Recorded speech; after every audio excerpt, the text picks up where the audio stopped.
Norway में America दूतावास के पास धमाका हुआ है। ओस्लो स्थित यूएस दूतावास के पास धमाकों की आवाज सुनाई दी है। धमाकों के बाद यूएस दूतावास की सुरक्षा को बढ़ाया गया है। पश्चिम एशिया की जंग अब सिर्फ मिसाइलों और बमों की नहीं है, बल्कि यह खुलकर पावर बनाम पावर की लड़ाई बन गई है। एक तरफ अमेरिका और इजराइल की हाईटेक सैन्य ताकत है, तो दूसरी तरफ ईरान अपनी मिसाइल, ड्रोन और क्षेत्रीय नेटवर्क के साथ जवाब दे रहा है। सवाल यह है कि इस टकराव में किसने कितनी ताकत झोंकी है और अब तक कौन कौन से खतरनाक हथियार इस्तेमाल किए गए हैं। आइए आपको बताते हैं कि इस जंग में अमेरिका, इजराइल और ईरान की सैन्य ताकत का असली मुकाबला।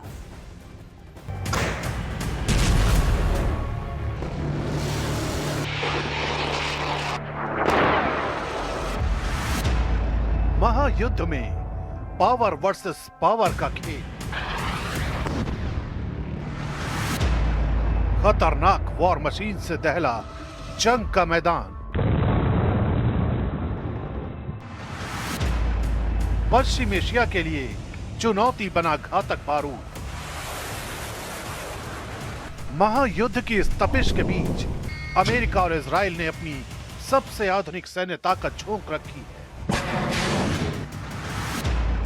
अमेरिकी नौसेना का super career USS Gerald R Ford इस समय क्षेत्र में तैनात है, जिसे दुनिया का सबसे ताकतवर एयरक्राफ्ट कैरियर माना जाता है। इस जहाज से F-18 फाइटर जेट और अत्याधुनिक मिसाइल सिस्टम ऑपरेट किए जा सकते हैं। इजराइल ने भी अपने advance air defence system iron dome और डेविड स्लिंग को पूरी तरह एक्टिव कर रखा है। इसके अलावा अमेरिकी terminal high altitude area defence यानी थार्ड सिस्टम भी तैनात है, जो लंबी दूरी की बैलिस्टिक मिसाइलों को हवा में ही नष्ट करने के लिए बनाया गया है। यानी अमेरिका, इजराइल इस जंग में अपनी सबसे हाईटेक डिफेंस और ऑफेंस क्षमता का इस्तेमाल कर रहे हैं। दूसरी तरफ ईरान भी अपनी मिसाइल और ड्रोन क्षमता के साथ पूरी ताकत झोंकता दिखाई दे रहा है। ईरान ने इस जंग के दौरान कई बार लंबी दूरी की बैलिस्टिक मिसाइलें दागने का दावा किया है, जिनमें खुर्रम शहर 4 और खैबर शेकन जैसी मिसाइलों का जिक्र किया गया। इन मिसाइलों की रेंज लगभग 2000 किलोमीटर तक बताई जाती है। इसी फहरिस्त में फत्ताह हाइपरसोनिक मिसाइल भी शामिल है। इसके अलावा ईरान ने बड़ी संख्या में कामिकाजे ड्रोन भी इस्तेमाल किए हैं, जिन्हें सस्ते लेकिन बेहद खतरनाक हथियार माना जाता है। इन ड्रोन हमलों का मकसद दुश्मन के एयर डिफेंस सिस्टम को थकाना और उसके बाद मिसाइलों से हमला करना होता है। यही वजह है कि इस जंग में मिसाइल और ड्रोन का कॉम्बिनेशन लगातार दिखाई दे रहा है। इस जंग में सिर्फ मिसाइल और ड्रोन ही नहीं, बल्कि हाई प्रिसिशन हथियारों का भी इस्तेमाल हो रहा है।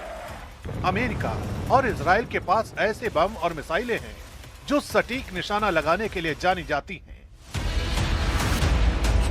रिपोर्ट के मुताबिक भारी बमों का इस्तेमाल भी किया गया, जिनका वजन 2000 पाउंड तक हो सकता है। दूसरी तरफ ईरान ने भी अपने मिसाइल वॉरहेड में अलग अलग तरह की तकनीकें इस्तेमाल करने का दावा किया है, जिनमें क्लस्टर वॉरहेड जैसी क्षमताओं का जिक्र आता है।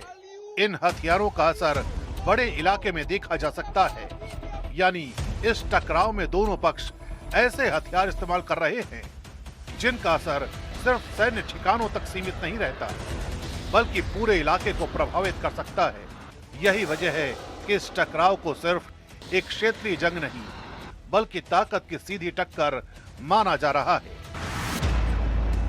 अमेरिका, इजराइल के पास दुनिया की सबसे आधुनिक एयरफोर्स, सैटेलाइट नेटवर्क और मिसाइल डिफेंस सिस्टम है। वहीं ईरान के पास बड़ी संख्या में बैलिस्टिक मिसाइलें, ड्रोन और क्षेत्रीय सहयोगी समूहों का नेटवर्क मौजूद है। यही कारण है कि ये टकराव लंबे समय तक खिंचने की आशंका जताई जा रही है। अगर दोनों इसी तरह अपनी सैन्य ताकत का इस्तेमाल करते रहे, तो ये जंग सिर्फ इजराइल और ईरान तक सीमित नहीं रहेगी, बल्कि पूरे पश्चिम एशिया की स्थिरता को चुनौती दे सकती है।